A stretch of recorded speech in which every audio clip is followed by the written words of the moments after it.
श्री हरिवंश महात्म्य द्वितीय अध्याय।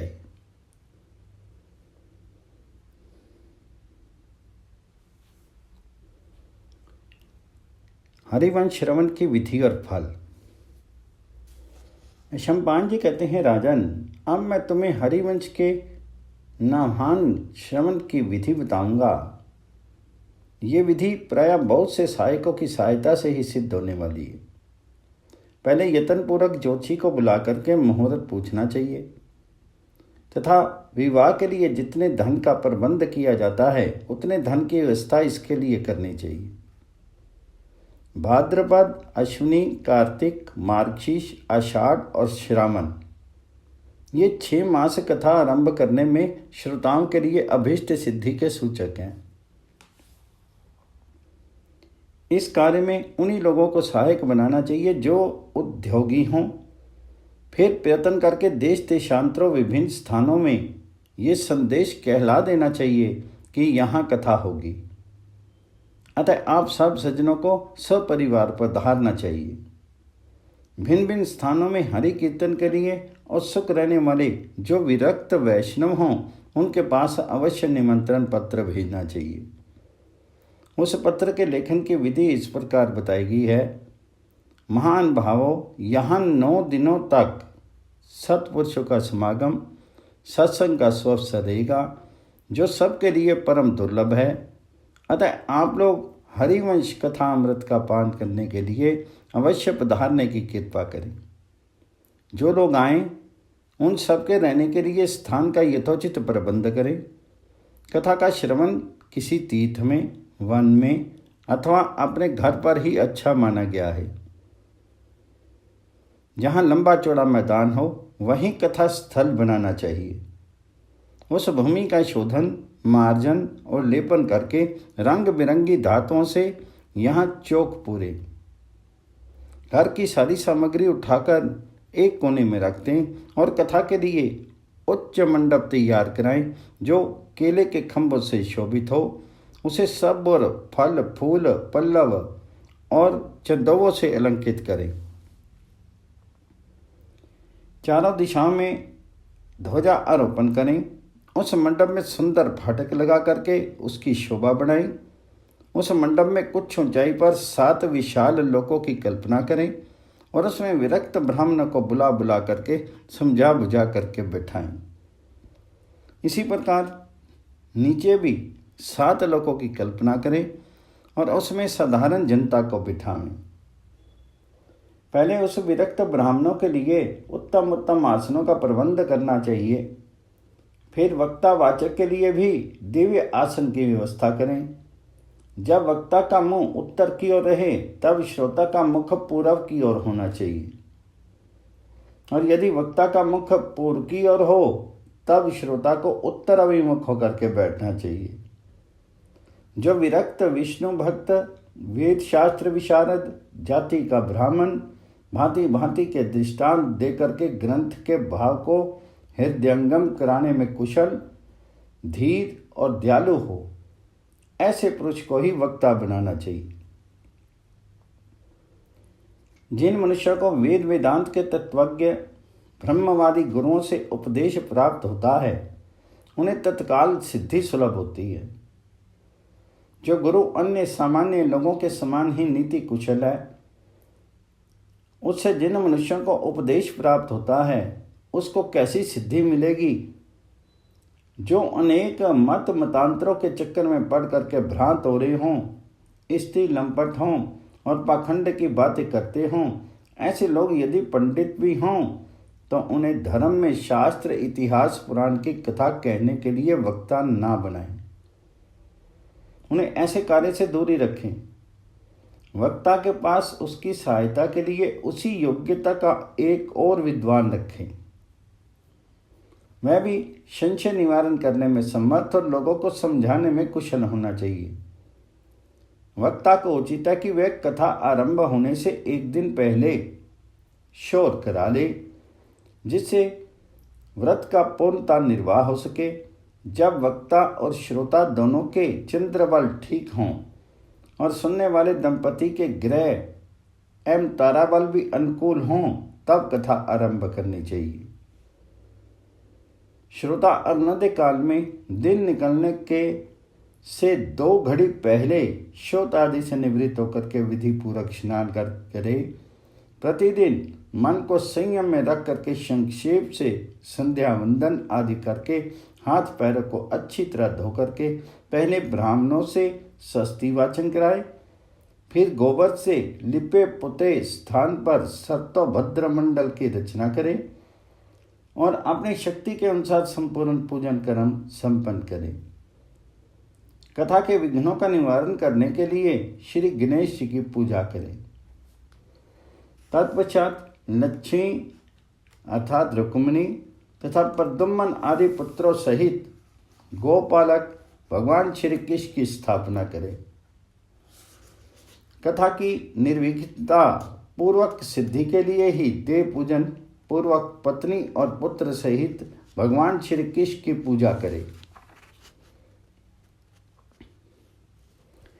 इसके बाद इस प्रकार से संकल्प करना चाहिए कि आज यहाँ इत्यादि रूप में वर्तमान देश काल का स्मरण करके यजमान यों कहे, अमित अमुक गोत्र अमुक प्रवर और अमुक नाम और जाति वाले मुझ पत्नी के यजमान के जन्म जन्मांतरों से संचित महापातक समूहों के नाश पूर्वक उस पाप संचय से होने वाली संतान बाधा का निवारण करके इस जन्म में संतान उत्पत्ति के उद्देश्य से और उस संतान की आयु बढ़ करके 100 वर्षों की हो जाए, इस अभिलाषा से अपने को भी संपूर्ण सुखों की प्राप्ति हो, इस कामना से इस लोक में शीत की शुद्धि के लिए और परलोक में इंद्र आदि लोकों को लांघ कर भगवान विष्णु की भक्ति के उद्रेक से सुलभ विष्णु लोक में गमन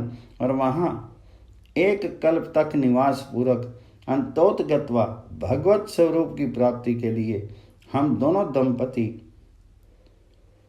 यज्ञकर्ता रूप से हरिवंश पुराण का श्रवण करेंगे।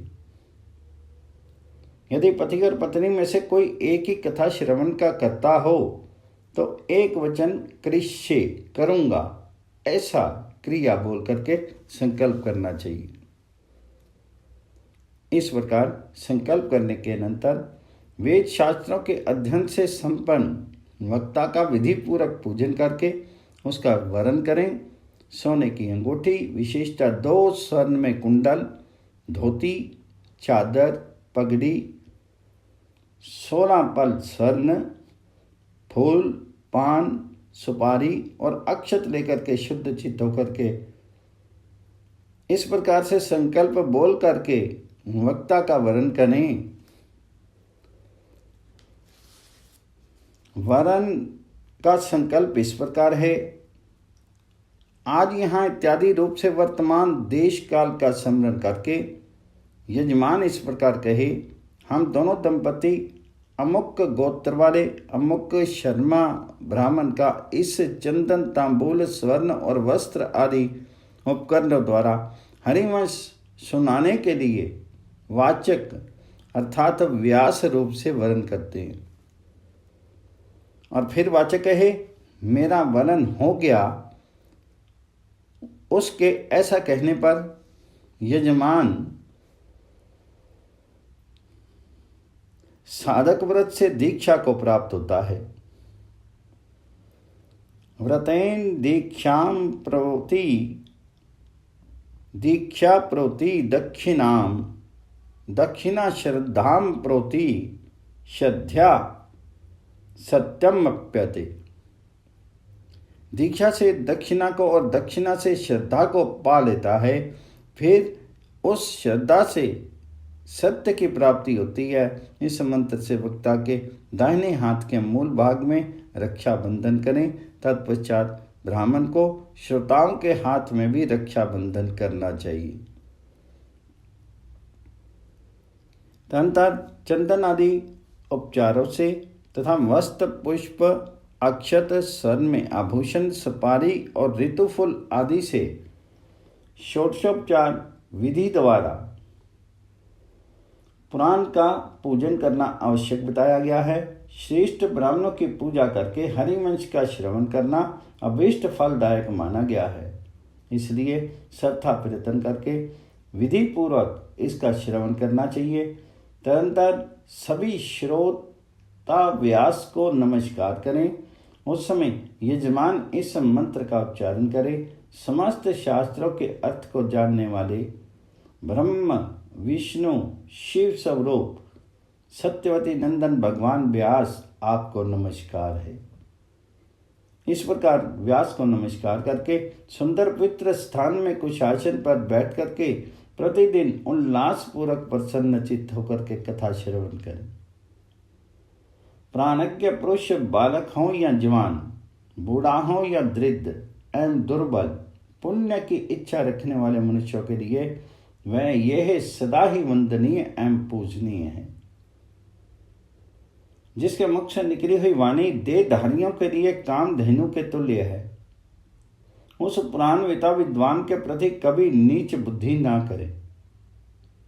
जगत के मनुष्यों के लिए भी जन्म से और गुणों की शिक्षा देने के कारण गुरु है।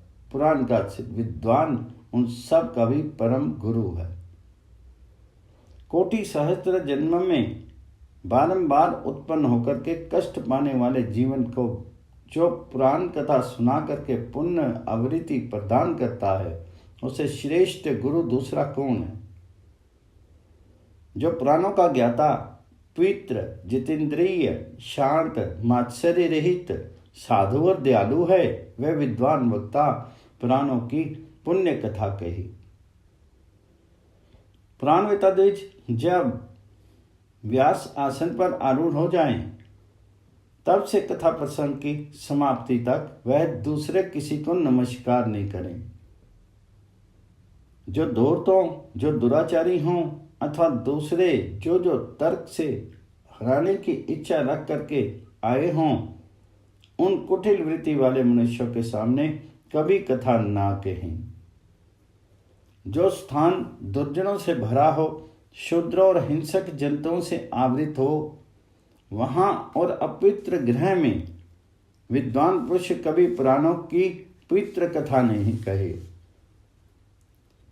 सज्जनों से बने हुए अच्छे ग्राम में, उत्तम क्षेत्र में, देवता के मंदिर में तथा नदों और नदियों के पावन तट पर विद्वान वक्ता पुण्य कथा का उपदेश करे।